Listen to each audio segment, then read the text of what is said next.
Mbola ho ampitomona ho aminareo indray ny ry havana ny fahasoavana sy ny fiadanana avy amin'Andriamanitra ray sy Jesoa Kristy tompontsika. Amen.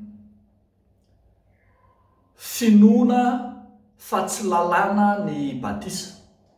Finoana fa tsy lalàna ny Batisa.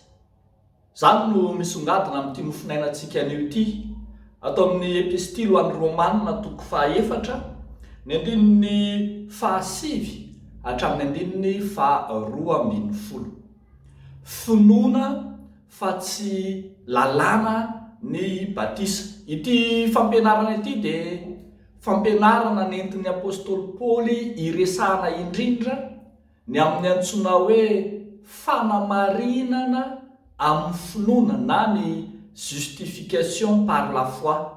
Indraindray mantsy ny sokajin'olona mihevitra fa hamarinina amin'ny alalan'ny lalàna ny olona na hamarinina amin'ny alalan'ny asa ny olona. Fanamarinana amin'ny lalàna ka ny fanarahana antsipiriany sy atsakany sy andavana ny lalàna no heverina fa mahavonjy. Ary izany no nahatonga ny sokajin'olona sasany mihevitra fa tsy maintsy foraina ny olona, izany no hahazona famonjena ho azy. Tahaka izany koa ny fiheveran'ny olona sasany fa ny abetsaky ny asa izay atao no miantoka ny famonjena ho azo.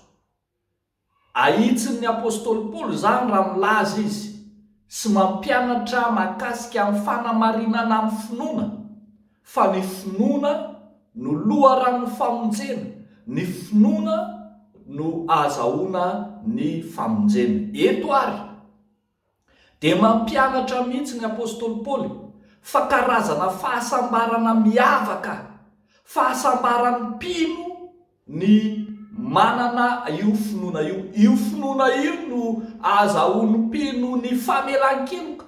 Araka ny teny izay tenentsika isaky ny lahady hoe sambatra ny olona izay voavelany elona sy voasarona amin'ny fahotana, sambatra ny olona izay tsy isain'i Jehovah eloka, satria manana finoana miantoka ny famelan-keloka ho azy.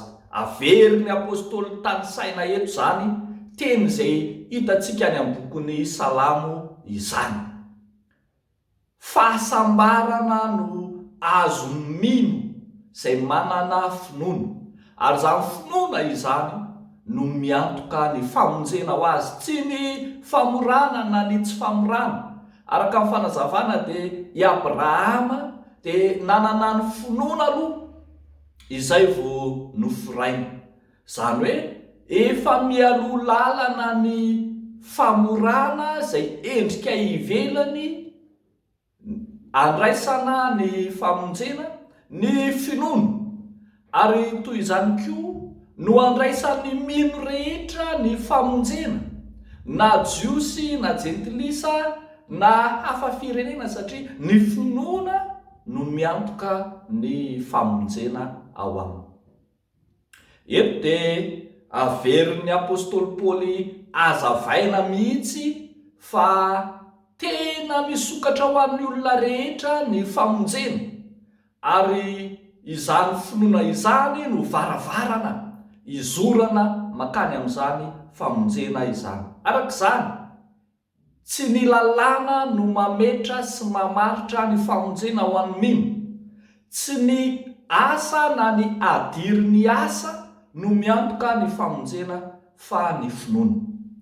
Ny fampiarana tsotra ny ry havana hitondrantsika an'izany mahakasika ny fiainan'ny mino raha miresaka Batisa isika. Izany no ahitantsika fa ao anatin'ny fiangonana ny zanaky ny mpino voateraka dia efa mpino, na dia mbola tsy vita Batisa ary misy taona afaka 3 volana, afaka 2 taona, 2 taona vao ataonao Batisa ny zanakao, fa ny finoanao ray aman-dreny no miantoka mampiditra sahady ny maha-zanak'Andriamanitra, maha-fiangonana ny zanakao.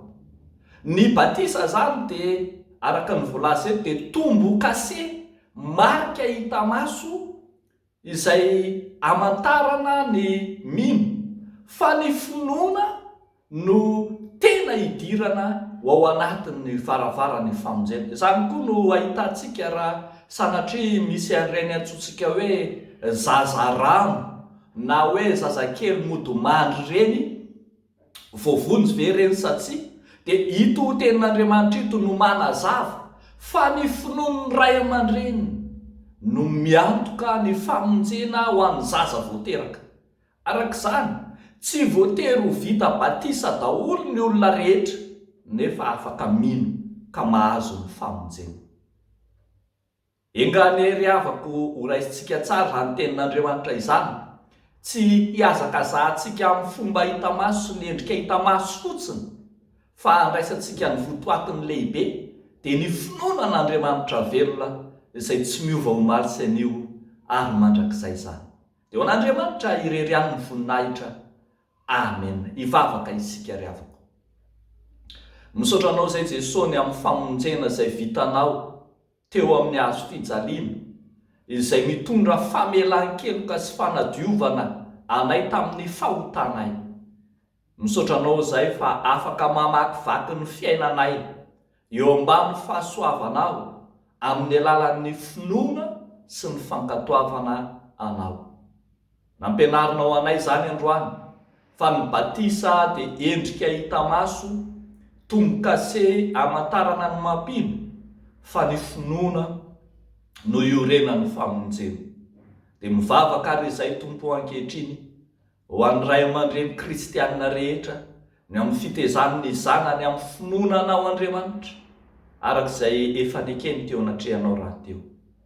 Entiny ambavaka aminao ty herinandro vaovao ity, ho herinandrom-pahombiazana, ho herinandrom-pitahiana, andraisanay ny fahasoavanao Andriamanitra, hitahianao amin'ny fianarana ho amin'ny mpianatra, ny asa ho amin'ny mpiasa, ny fikarakarana eo anivon'ny administration samihafa, ao anivon'ny tokantrano, any amin'ny toerana samihafa apetrakay ampelantananao. Omeo fahombiazana izay Tompo, amin'ny anaran'i Jesosy Kristy Tomponay.